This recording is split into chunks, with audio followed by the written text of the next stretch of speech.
ライカを、学んでみようというような、そんな感じの企画となっております。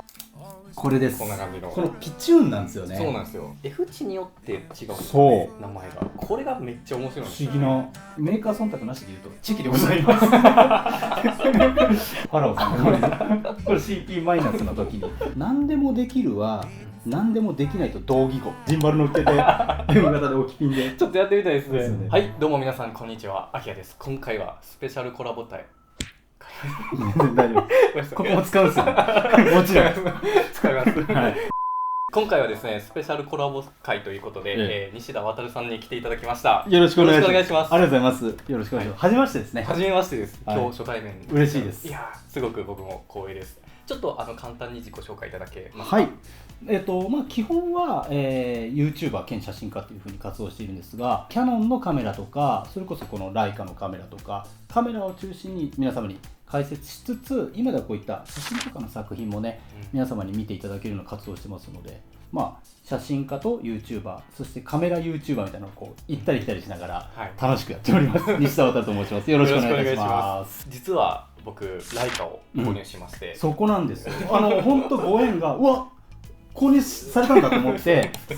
僕最近購入した人に西田渉が絶対におめでとうございますっていう、そこにおめでとうございますって言われて、ある意味本当のライカユーザーになれるっていう伝説があるぐらい、妹さんが購入された時にもそこに僕がおめでとうございますって相当叩かれるっていう、なぜかおめでとうございますって言って叩かれる事案が結構発生したり、なので秋谷さんも晴れて僕にコメントがついたので、はい、何様だけもう認めていただきましたからライカユーザーの方って。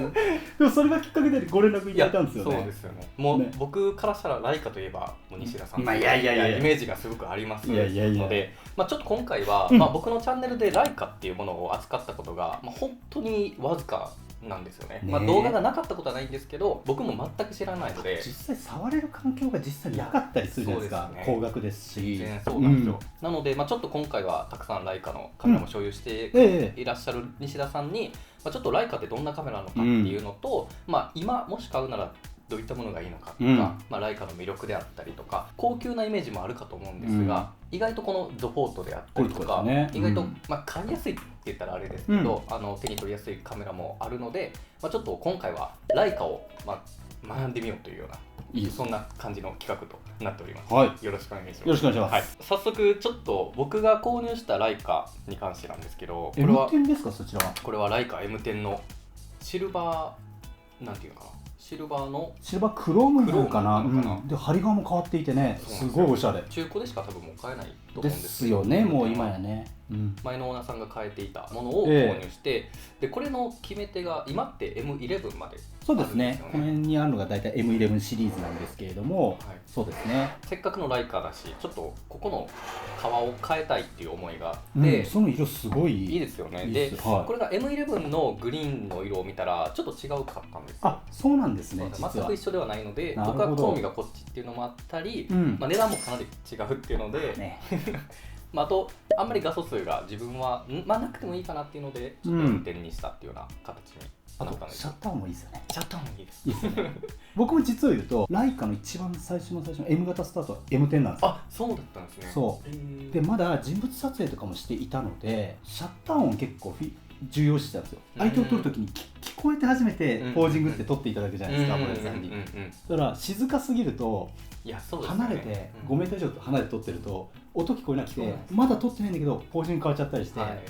そういったときに M10 ちょうどいいんですよね。ちょっと久しぶりにシャッター音聞きたいんですけどいいですか？もちろんです。こういうところがまずもうライカに脳がやられてる人のシャッター音いいですかっていう。ちょっとついていけてないかな。多分ね、もう置いていきましょう。ダメか。でちょっとお願いします。これです。こんな感じの。このピチューンなんですよね。そうなんですよ。ちょっと可愛さもある。そうなんですよ。M11 もいいですか？はい、失礼します。M11、これ P かな？はい。ちょっと静かなんですよね。どちらかというと低いですよね。そう、低い。コトンっていう。で、僕シャッター音もやっぱ好み的に M10 っていうのもちょっと選んだ理由の一個ではあって、結構好きな感じはしましたね。いや、素晴らしい。なんかチョイスされた時にさすがですっていうふうに思って。本当ですか？何様で楽しいですけどさすがですって思わせていただきました。ということで、ちょっと視聴者さんをかなり置いてけぼりにしてしまった感じがあるので、ちょっとライカに関して、改めてどういったカメラメーカーなのかっていうのをそうですよね、ちょっと改めて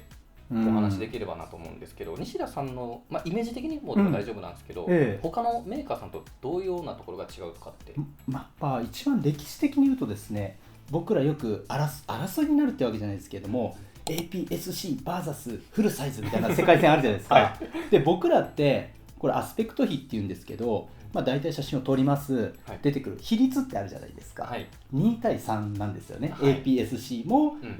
フルサイズも、でマイクロフォーサーズになると3対4とかなんですけど、はい、でこの2対3っていう比率をそもそも決めたのがライカなんですよ、あ、そうだから昔は2対3をフルサイズのことをライカ版って言ってたんですよね。そうなんや。それがまずスタートだし、だからある意味ではこの僕らが普段使っているフルサイズの定義を決めたのがライカでありますし、もっと前で言うと本当は4対5とかインスタを縦で出す時の比率あるじゃないですか。4対5、そう4対5 8×10 8×10 って言われるぐらいがもともとの写真のフォーマットだったのを、それじゃあフィルムも大きいし、携帯性が低いということで、ライカが強引に当時のシネフィルム 35mm のフィルムあるじゃないですか、それをなんとかこのカメラに突っ込んでやろうっていうのが、でスタートしたのがまさにライカの、昔のウルライカっていうか、もっとこれの形のちっちゃいライカがあったんですけど、バルナックライカとかっていう、聞いたことあります。そこからスタートし、その後7、80年前にこの M3 っていうのが誕生してから、そうなんまだ生まれてもないですね。そう、僕もそうですよまさにで、気候、まずは気候の部分ですよね、はい、一つ大きく言うと、これもデジタルなんですけど、ライカのこの M 型ライカっていうのをお話しすると、まずは動画が撮れません。そうですね、動画が撮れない、まず多分皆様にとってみればなんでっていうことが結構いろいろ詰まったカメラでなんかツッコミしかない状況ではあるんですよね。だから動画が撮れないと。でさらに言うとオートフォーカスありません、はい、でさらに言うと覗いても実際に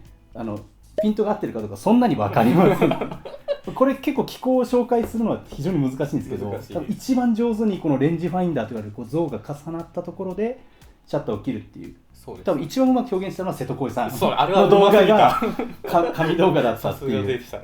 そうレンジファインダーっていう、そのまま素通しのガラスの越しのファインダーになってるんですよね。でそれで一つ窓が中に入っていて、そこが重なったところがピントが合うと。ここの部分から入った光が反射してその20度が重なる仕組みになっているっていうことなんですけれども、ここからね。で僕らはここを覗いてるんですが、ここがその窓ですねっていう感じですかね。だからさっき言ったツッコミどころ満載ではあるんですけども、じゃあなんで我々が今こうやってライカを手にしてしまうのかっていうところになると、これはいろいろ人それぞれになってきますよね。逆にどういうところで？実は車がすごい今ランドクルーザーっていう78プラドっていう僕が生まれる前の車を乗ってるんですよ。78プラド。しかも最近復活した方じゃなくてもうその時代のすごっ、もう超クラシックカーを乗ってて、78プラドじゃあ80でもないってことになる？でもないんですよ。で僕お仕事でちょっとテスラさんとかやられてましたよね。いろいろさせていただいて、そのハイブリッドな車も体験はしてもやっぱあれが良さを感じたりするんですよね。なんかなくていい、機能とかも充実してなくてもいい、でもその良さとかを感じることもあってに近いような気がしていて、間違いないですね。いろんなカメラを使ってすごい便利だし、今撮ってる FX3 とかも最高のカメラにはなってるんですけど、でも動画が撮れないとかオートフォーカスがないっていうのがいいみたいなところもあって、あとはシンプルにちょっとライカを知りたかったっていうのも、興味本位でも買ったっていうのはあるんですけど、結構今秋谷さんがおっしゃったお話がもうほぼライカの全てって言っても過言ではないと僕は思ってて、誰から聞いたわけでもないんですけど、よく思うことが何でもできるは何でもできないと同義語っていう、そのムービーも撮れます、写真も撮れます、何もできます、あれもできます、オートフォーカスも早いです、鳥も、猫も、空に飛んでる飛行機もとかっていうのは AI がっていう、そうでもそこまで人間は器用じゃないというか、意外と人間ってシンプルになればなるほどとか、最近流行りのねそういうシンプルなマインドみたいなのがあるじゃないですかなんかそういうのをこれしかできないっていうものの方が意外と表現とかをしていく上では煮詰めやすいというか、なるほど。だからここがねライカがちょっと宗教っぽくなっていく理由の一つでもあるんですよ。値段は高い、確かいろんなことできないのにっていう我々はキャッキャキャッキャ盛り上がっていくってなるとここが非常にライカってセンシティブな部分で、なるほど、ちょっと全問答的になってくるというか、おっしゃってた、だってテスラの方が本来だったら目的地に行くっていうことにおいては非常に正しい行いをすごくしている車でもあるじゃないですか。そうですそうです。でもプラド78に惹かれるってことはかなりまさにこういう世界。そうですね、やっぱ、うん、あの車に乗ってるともうガソリンの臭さもそれはそれでいいしなんかエンジンもすごいうるさいけど、でもそれが気持ちいいんですよね。窓全開にしてこう運転する時とかも。窓この世界ですか、まさに。いやこれはさすがにギリ違う。あ、そうですか。さすがにパワーウィンドウでも壊れたりするんですけどですよね。でもなんかね、それも良さっていうか、を感じていたんですね。今回僕が購入したのは M 型になるんですけど、実はライカって大きく分けると3種類ぐらいあるんですよね。そうですね、今はね。フルフレームだと、で他にあるのとしては M シリーズと、あとこちらの Q 型 Q シリーズですね、と SL の、そうですね、SL シリーズですね、っていうのがまずありますと。この Q シリーズっていうのはどういうふうに違ってきますか？そう、これはね、やっぱライカの方でも、これは僕はその体感したというか聞いた話なんですけど、なんかとりあえずライカ Q3 なんですけど、3代目なんですけど、初代の Q 出した時に2000台売れればいいやぐらいの気持ちで出した機種だったらしいんですよ。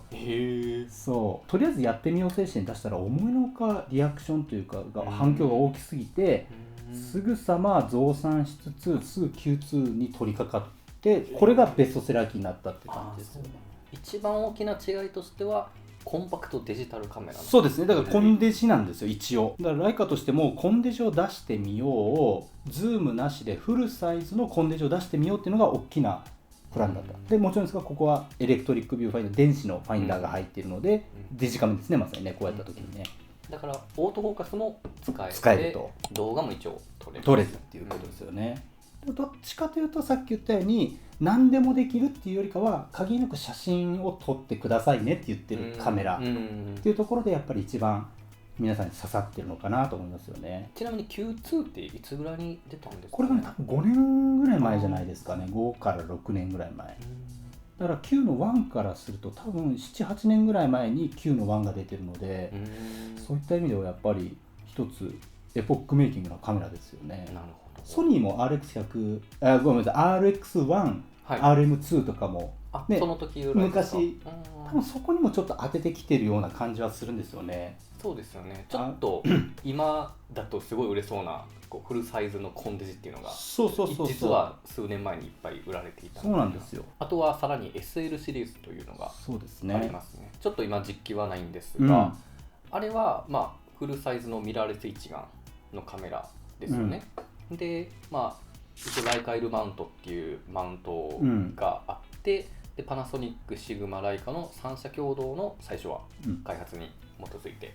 作られたカメラですと。で僕はルミックスの S シリーズとかも使ってるので、そのレンズとかは結構互換性というか、使うことはできるんですけど、そっちは割と動画も撮れるみたいな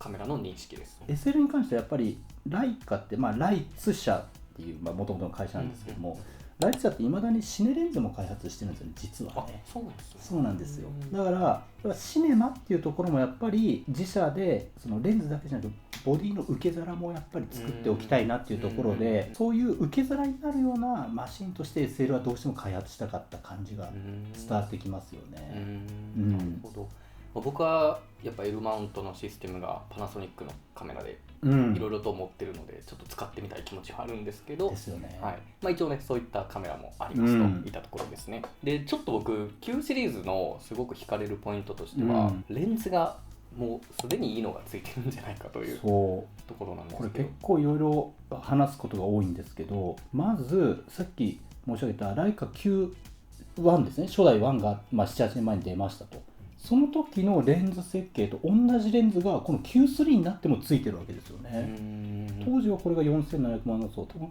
Q じゃ2400万画素ぐらいだったのかな。この時はもう4000万ぐらいある。これ4700万かな、Q2 がね。なので多分ソニーセンサーを多分いい意味でアップグレードチューンしてると思うんですけど、要は8年前から見越してこのレンズを開発してきてるっていうこの体力ですよね。普通ってある程度このぐらいの時期だからこのぐらいでいいやで、ものってある程度バランスよく開発してくるじゃないですか、予算を抑えたいから、ぶっちゃけ乱暴に言うと今これ100万ぐらいするわけですよ。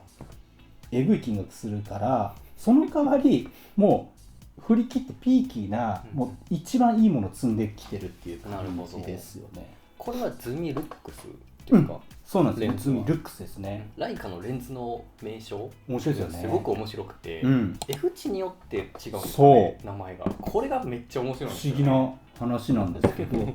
例えば今おっしゃってたズミルクスですね、35mm、そしてこれが 50mm っていう、これズミルクスなんですけど、ここが F1.4 っていうね、F1.4 がズミルクスですね。で、ズミクロンですね、今度は。今度はこれがズミクロンで、これアポテレマート補正が入ってるんでアポズミクロンなんですけど、アポってやばいっていう、そうですね、これは僕の人生を変えた1本目のレンズですね。それも後で話すとして、F2 のものに関しては、ズミクロンなんですよね。ズミクロンが F2。そうで、今度は 2.8 ぐらいになってくると、エルマディートっていうのになるとかっていう、でさらには F1 とかのレンズになると、そうこれは今 0.95 だけど、F1.4 よりも1.4よりも明るいレンズになるとノクチルクス、ノクチルクスになる。ノクチがついてくる。ノクチって言いますよね。それこそマイクル・フォーサーズの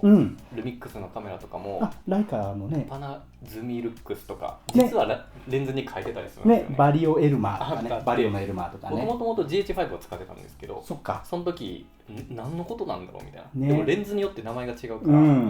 ずっと本当最近まで知らなかったんですけど、ようやくここで知りました。いや僕も結構バリオエルマーとかやったら、あれって 5.6 だっけどうだっけとかちょっと怪しいですよ。2.8 まではギリエルマーリートで終わるんですけど、なるほど、2.8までがエルマーとか、そうとかエルマーとかね、エルマーがつき始めるんですけど、エルマーリートとか、この F 値で名前変えるってすごくねいいですよね。考え方が、ドイツってそういう考え方なんですかね。数字にこだわるっていうか、そこと記号をつなげるというかね、考え方して面白い。ちなみに価格帯みたいなところもその辺で変わってきますか？そうですね、やっぱり明るいレンズになるともちろん値段は高くなるし、アポズミクロンになると、これはもうライカが採算度外視っていうか、もうとにかくお金高くてもいいから、もう最上級の最高級の商材というかガラス玉を使い、それでどこまでその色周差、歪曲周差を抑えてやるかと。だから F2 っていう結構余力のある開放値にするおかげでコンパクトだけどとんでもないピーキーな写りをするっていう意味で、最初僕実はこのアポズミクロン M50mm っていうのを買い、α7-4 とか、そういうのにつけて遊んでたんですよ。EOS R5 とかにつけて。で、なんじゃこれって思っちゃって。要はちょっとバグるのが、そうそう。例えば G マスターの 1.2 のレンズがあった時に、ソニーの50の 1.2 で、これで同条件で F5-6 に絞って撮った時に、いやむしろこっちの方が良くないみたいな。そうなんですね。で、片や向こうは 1kg 級じゃないですか、700g とか、でこっちが 300g なんですよ。ちっちゃいです。そう、もちろん寄れないですけど、70センチまでしか寄れないんですが、引き絵とかで撮る分には、普通にスナップする分には毎回こうちょっとため息が出るというか、エッジからの溶けていくボケ足とか、自分の中で脳がバグったっていうか、なんでの連続で、実は今こんないっぱいライカ持ってるんですけど、アポズミクロン50があったからソニーとかキヤノンとかで使ってる中で、これをこの一番ポテンシャルを引き出してくれるのがやっぱ M 型だよねって、ボディだよねってなって、そこの相性があっての良さ。だからやっぱりライカは究極はボディもなんですけど、究極はやっぱレンズかなっていうのは、みんな使えば使うと、どの仲間っていうか僕の周りの YouTuber もみんなライカ結局レンズだよねっていう。だからこれが結構エグい沼ででもやっぱ最初は先ほども言ってた通り、このファインダーが合う感じとか、ガラスの素通しでまるで肉眼で見るかのように写真をキャプチャーしていく行為っていうのが、今の時代においては非常に新鮮だと思うし、でこっから次レンズに入っていくとマジかと。僕逆だったんで、本当そうなんですよね。とはいえかなり値段的には、ものすごい金額になるんですが、で一応とはいえ、コシナとかの M 型レンズもあるのはあるじゃないですか、フォクトレンダーとか、そういったところのレンズに関してはどうお考えですか？そうですね、僕もね、結構フォクトレンダーのは一時期ハマって、去年だけで、今ここに1本もないんですけど、去年だけで800トンぐらい買ったのかな、もう実際買って全部試してて、同条件のものとか、さっき言ったアポクロマート補正が入ったアポランターとかも買ったりとかしたんですけど、これはもう忖度なしで言うと、もちろんこの相性もあるんでしょうけど、改造感は非常に高い。開放からでも素晴らしい。あとこのヘリコイドの感じがね、この動きとかはもう最高にフォクトレンダーとか素晴らしいんですけれども、なんかぬるっと、ぬるっとくる感じのいい、本当にいい質感、撮るのは最高に気持ちよくて、で片や映りになると改造感出るが、やっぱシャドウ部とかのがやっぱりグラデーションの粘りっていうところでは、やっぱこのさっき言ったようにやっぱ採算度外視で作れるから、結構ガラスって商材じゃないですか、鉱物だから、純度の高いものになればなるほど、ここは最後効いてきますよねっていう結論に至りました。なるほど。シャドウ部がライカとフォクトレンダー10倍ぐらい値段が違うから、本当は比べちゃいけないんだけど、シビアに比べるとやっぱシャドウ部のこの最後の回調性、0から255のうちの0から90ぐらいまでの回調性がもうなんかたまらないですね。怖いな、沼やばいでしょ。やばいんですよ。そしたら一通りお伺いできたので、もし見てくださってる方で、ちょっとライカを買ってみたいなみたいな方がいるとしたら、M 型であればフィルムのライカもあるんですよね。そうですね。M4 とか、そうですね。これはこれ M42 っていうんですけど、やっぱ M3 とかね、M4 とか。M6 までがフィルムでしたっけ？M7 までがフィルムですね。7までがフィルム。総合的に今買うなら、Q シリーズも含めてどのボディがおすすめとかってだから秋谷さんのM10 っていうのは非常に秀逸というか、すごくいい線って言ったら失礼ですけど、すごく最初の入りとしては最高だと思いますね。やっぱその前のM の240とかMQ とかだとちょっと癖が強すぎたりとか。240っていうのはどう違うんですか？実はね、ムービーが撮れる。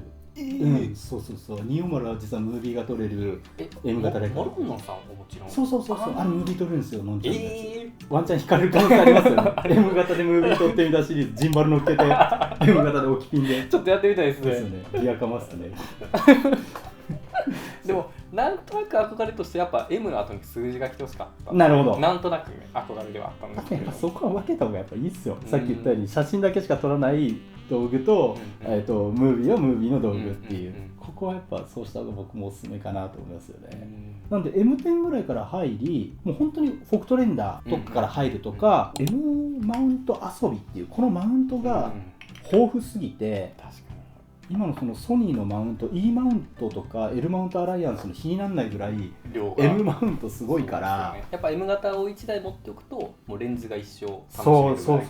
そっちの沼もあるし、この純正の語り出したら止まんない沼もあるからどっちも面白いですよね。多分我々も M10 買ってなかったらこうやって平らになってなかったりするじゃないですか。ある意味ではだからムービーの方ですし、僕ちょっとスチール寄りだから、なのでやっぱきっかけで M ご購入されたからいよいよ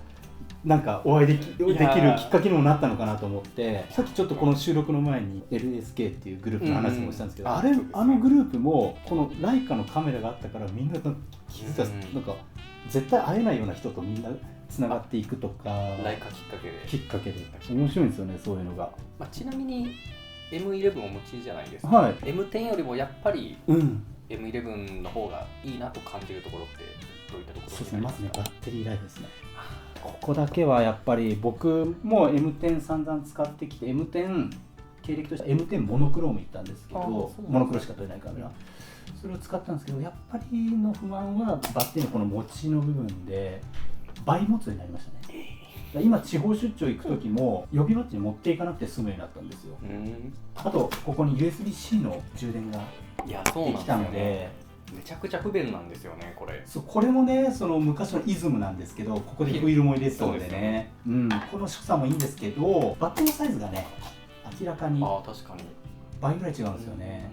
バッテリーがやっぱこのアダプターを使って充電しないといけないので、チャージャーね、これチャージャーが絶対いるので、そうなんですよね。そこはすごい大変です。予備やっぱもう1本必要じゃないですか、それ M10 は。で今 M10 のバッテリーがどこも売ってないんですよ。嘘。取り寄せしかなくて。そうなんですか。バッテリー問題実は出てましたか？はい、バッテリーが売ってないです。あ、そうですか。だからまだ僕1個で運用してて。それはきついわ。これ1日も全然持たないじゃないですか。そうっすね。そこがやっぱあとは中古で買われてるところもあるから、可能性としてはもしかしたら劣化からあれですけど、分かんないですもんね、そこはね。なるほどね。そこはちょっと注意点ではありますね。そう、2つぐらいかな。もちろん2400万画素、6000万画素っていう画素の問題もありますが、まず一番大きいのはこのバッテリーライフと USB-C 給電。大きいですね。そこは。あとはここは好き嫌い分かれるんですけど、ブラックに関しては 100g 軽くなってるっていう。ただこっちはね、黒も、シルバーも真鍮なんで、こっちはアルミに変わったから 100g 軽いんですよ。だからライカファンにとってみればアルミの M 型なんてみたいな言う方もいるんですが、売れ行き的にはブラックが圧倒的に売れてるから、やっぱそれは売れ行きで物語ってるのかな。意外と重たい気がするんですよね。そうです。持った瞬間にこの塊感すごいですよね。なんか 100g 結構多分感覚は違ってきますよね。ということで、じゃあ最後にちょっと面白いライカもお持ちじゃないですか。これですよね。ちょっとこれ紹介していただいて。これね、こっちはゾフォートっていうカメラです。要はメーカー忖度なしで言うとチェキでございます。ズバッとチェキでございますが、なんですけど挙動とか色作り、実を言うと、じゃあチェキと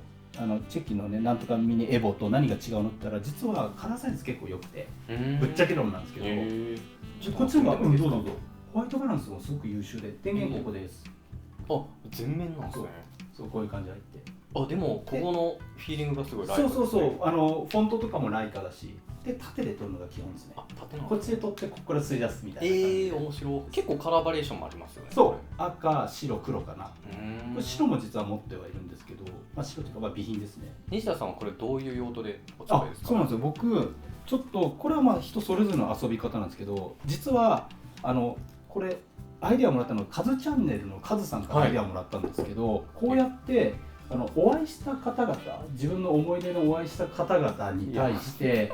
普通だったらチェキって釣り出して差し上げるものなんですけど、これデータを相手の LINE とかにも渡すことも可能なので、うまくできてて、こうやって釣り出したらデータを携帯に飛ばせるようになってるんですよ。撮っただけじゃ飛ばせないようにしてて、釣り出さない。あくまでもライカっぽいんですけど、こう写真って撮って終わりじゃなくて、こういう形でプリントにしましょうっていう文化がライカってすごく根付いてるんですよね。そういうスキームになってて、釣り出したらデータ飛ばせるから差し上げられるんで、こっちは僕が保有しておき、こうやって、これ渡辺悟さんとかなんですけど、サインいただき日にちとか、あとカズチャンネルのカズさんとかっていう、カズさんのなんか昔やったポラロイドコレクションとか超豪華で、ヒカキンくんやとか、はじめ社長や、やばい人たちので続々と出てきて、カズさんも M11P 買ったんですけど、その前にゾフォート買ってて、あの時の使い方しようって言って始められてて、そうで僕もこういう形で自分が撮ったモデルさんとか、そうアートディレクターとかってお会いするたびに撮らせてもらってっていうサインをいただくっていう。ちょっとこれ真似してもいいですか？僕も後で撮らせてもらっていいですか？いや、これは面白いですよね。これそうだ、ファラオさんこれ CP マイナスの時に矢沢さんもいる。矢沢さん、矢沢貴文さん、柴田さんもいる。柴田さんそうこれ CP マイナスの時だ。っていう遊び方をしてます。楽しいですよね。いや、いいですね。これをもう一回普通に写メで撮っても可愛いし、写メっていうかスマホで撮っても可愛いし、っていう風なライカのカメラもあると。そうです。だから多様な遊び方をやっぱ提案してくれてますよね、ライカっていうのはね。本当一番根っこにあるのは、最後にライカっていまだに現役で新品でフィルムカメラを買えるメーカーでもあるんですよね、実は。M6 の復刻、MP、MA っていう3機種実は MP とかもあるんですか？ MP、MA っていうのがあって、露出系入ってる入ってないとかで。なるほど。ってことはどういうことかというと、レンズ接点がないからフィルムを入れるから、必然的にちゃんとレンズ作っとかないとちゃんと映んないっていう、結構まだ覚悟があるメーカーなんですよ。なるほど。どのメーカーもソニー、ニコン、キヤノンとかシグマ、多分覚悟を持ってるんだけど、ここの部分まで妥協して予算を抑えて、歪みが出るけどカメラ側で補正すればいいやっていうマインドなんですけど、フィルムを売ってるからにはレンズでとりあえずまっすぐなものが歪んでてもいいやっていう商品は作れないんですよね。電子接点がもうないんですよね。ないそう。だからカメラとかポスプロの処理っていうのを前提にしないからこそ、そう、ちょっとストイックな、その代わり高くもなるけど、